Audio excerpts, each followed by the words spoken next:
Hello, everyone. It's your commissioner again, Wallace Fajardo, for the Fall-Winter 25-26 Blood Bowl League at Dice Dojo.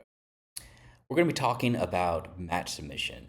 Since we're not using tour play this year, we're going to have to change things up a little bit when it comes to submitting your match results as well as your updated team roster. I hope this process is easy. It's going to seem a little bit complicated to start, but I'm also open to any feedback and suggestions here. Uh, Again, the goal is to make sure that we can transition successfully from the second season edition, the third season edition, and if any of our standard tools that we typically use update quickly, we can change this process as it goes through. But for now, here's what we would like to be done. And again, feel free to leave in the comments, Discord channels, wherever your feedback, and we can take that into consideration and see what we can modify. Just to set expectations, we will not modify things until around after week 2. We just want to make sure we give people enough time with the new process so that they can formalize some good suggestions and feedback on what we can improve. Excellent. So we'll go right to it here. So we have this match sheet. If you go to the report center, you can click on this to get access to this sheet. The sheet is also available in the league pack. This first tab is talking about how to use this information. You can submit this digitally if you like. If you want to do that, just hit file and make a copy. And you want to make a copy available to you wherever in the sheet. So let's say digital test sheet as an example. I would recommend copying the comments and not sharing it with the same people. The reason why is the comments kind of have some helpful info in case you're not sure what certain things mean. Cool. So we've copied this over. This is our digital test sheet. And I'm just going to quickly simulate what might happen during a match. So we'll say today is the 13th. We're doing our week number 1. This match is going to be a main match. Weather was perfect, as it always is and is never not. The home team is going to be the Supper Sworn. And we will make up another team. We'll say the Desperados show up. Cool. Our total team value, we want to make a record of it. We're at 870K for this team, and the Desperados are at 600,000. I'm just making things up just for the sake of it. It's our first match, so we don't have any journeymen. And then you would roll for your fans and add that to your total dedicated fans.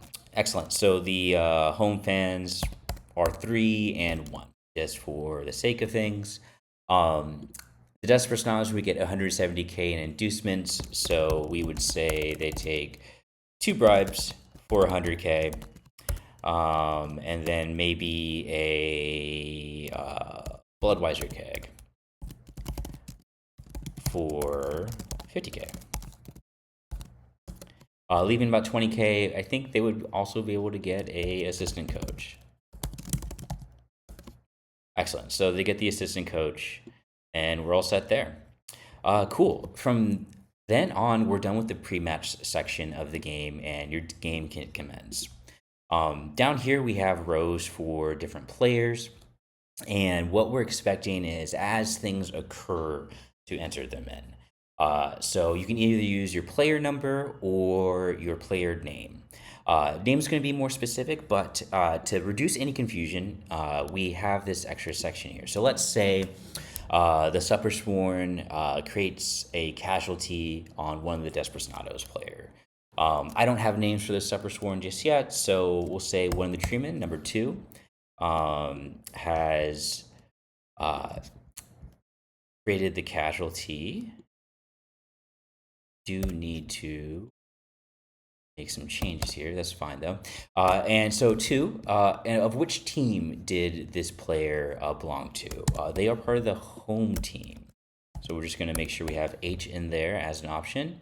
Cool. And then the rest of the columns are going to be total values.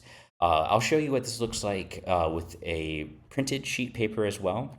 But you can just enter the totals in here digitally. So we'll say they just did 1 casualty for now. They haven't done any fouls. They haven't been sent off yet. They haven't been injured. No touchdowns, no completions, no interceptions. Great. But who received the casualty? So we'll say a random Snotling did on the other team. So number 7 on the away team was affected. No casualty, no foul, no sent, but they were injured by 2. We'll use the H for home. The injury result was just a badly hurt. And this is going to be the value of the D16 result. As you can see, I wrote 9 as the casualty roll, but we want the D16 value. So badly hurt is 1, no touchdowns, no completions, no injuries. That's basically the gist of it. You shouldn't need to create a second row. So let's say if number 2, did something else. The idea is that you would just update the row for the player in perpetuity. So if they get another casualty, we would just increment this by 2, and then note which player on the opposing team received the casualty. So A, 0, 0, 0. 2H did it again. The injury result this time was death, 0, 0, 0. Like so forth and so on. We have values for fouls as well. So if anyone on your team is being a terror and committing a lot of fouls, you can log that. We'll say player number 6 on the home team has been committing an atrocious amount of fouls. We'll say 3, and has not been sent off yet. We would just log it as such. And let's say at some point they become injured, right? We could say the Snotling player was able to hit back with a troll. We'll increment the casualty 0, and then we just say 1A here, and the injury result was badly hurt, right? So as you can see, like we can go back to previous rows and continue to update events for the specific player and the team associated with it. Excellent. Once we're done, we then would note the results. So a grueling match, but it ended in a tie, right? 1-1 tie. The MVP you will roll. For main matches, you're going to pick 4 players that are eligible, roll a d4, and whoever is the MVP, or the dice result will be the selection for the MVP. If you're playing an exhibition game, it's going to be the normal full roster, so you'll roll a dice that is equal to the number of players you have on your roster.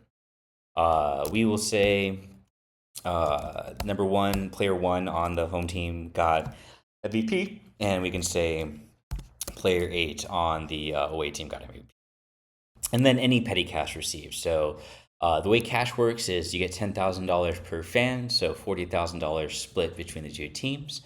Plus 1 for any touchdown. So 20K plus 10 is 30,000 and 30,000. Excellent.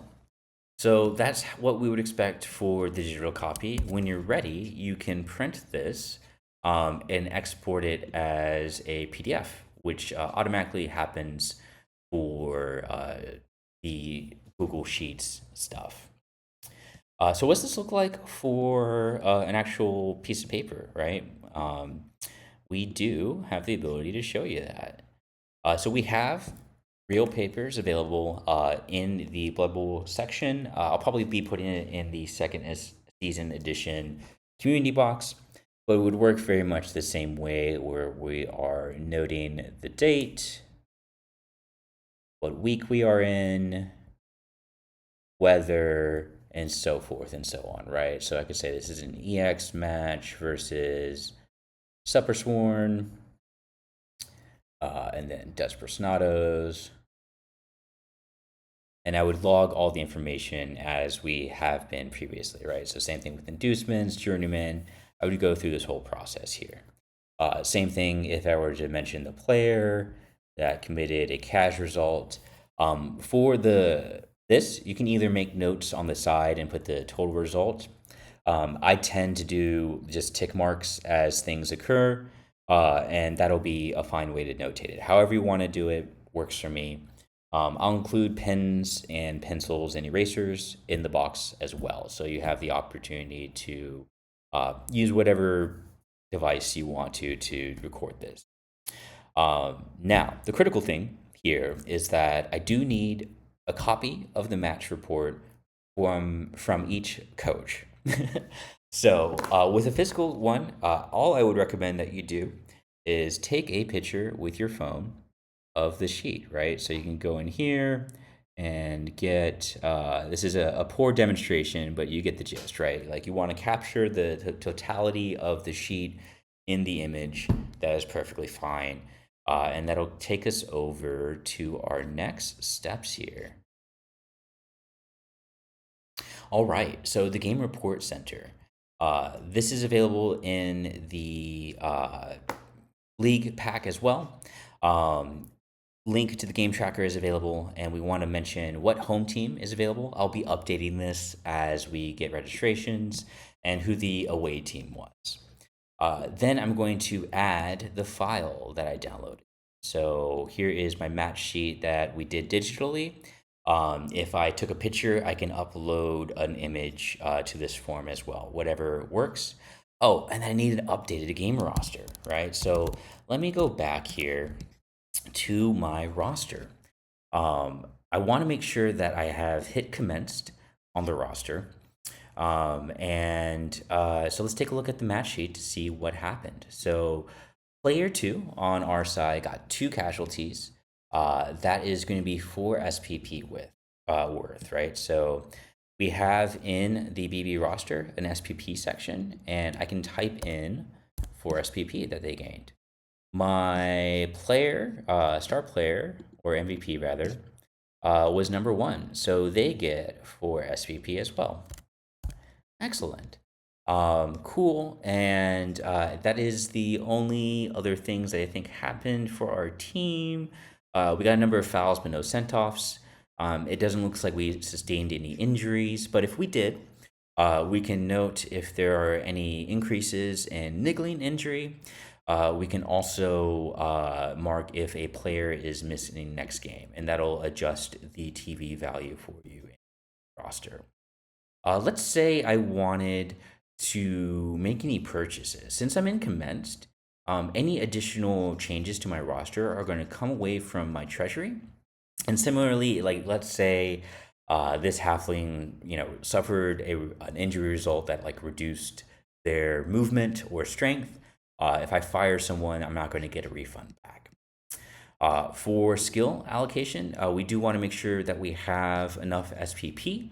And you can either go random, and you'll be having to make dice rolls or not. There's a random selection here, so you're really just defining like, did you random roll into this or are you making a selection? The reason why this is important is because this changes the amount of SPP required.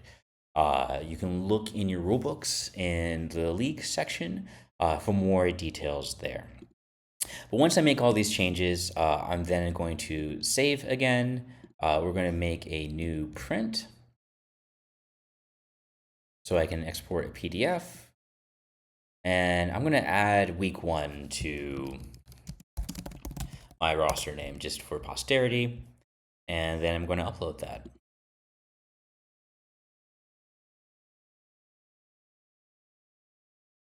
And once I submit, maybe, let's see.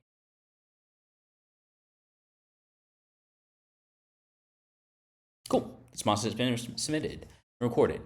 Excellent. Then that's all you need to do. I will take all the stats that you record and make sure that we have it represented in a spreadsheet. That's going to be available on a site or something that we'll be able to see kind of like progress in matchups. This also is going to help me record and understand how many exhibition games you've played, since there's a cap of playing a maximum of 2 games with the same team via exhibition settings. But that is the process we're looking for from coaches. Again, printouts will be made available. You have the ability to track digitally. You can share the one sheet between two coaches for the game. The only expectation is that each coach has a copy of the match sheet to submit alongside their updated roster. We just want to make sure that people are operating off of the same information for their progress. This concludes our match report section of the videos. Please let me know, again, if there are any questions. I can happily clarify things, make a follow-up video. I think this is going to be the most nuanced portion of the league since we're changing from tour play to manual tracking. But do let us know what we can do to help. And again, our expectation is that we'll be able to introduce changes by week 2 based on individual feedback. I'm again your commissioner, Wallace Fajardo. I look forward to seeing everyone on the pitch this fall winter season at the Dice Dojo. Till then.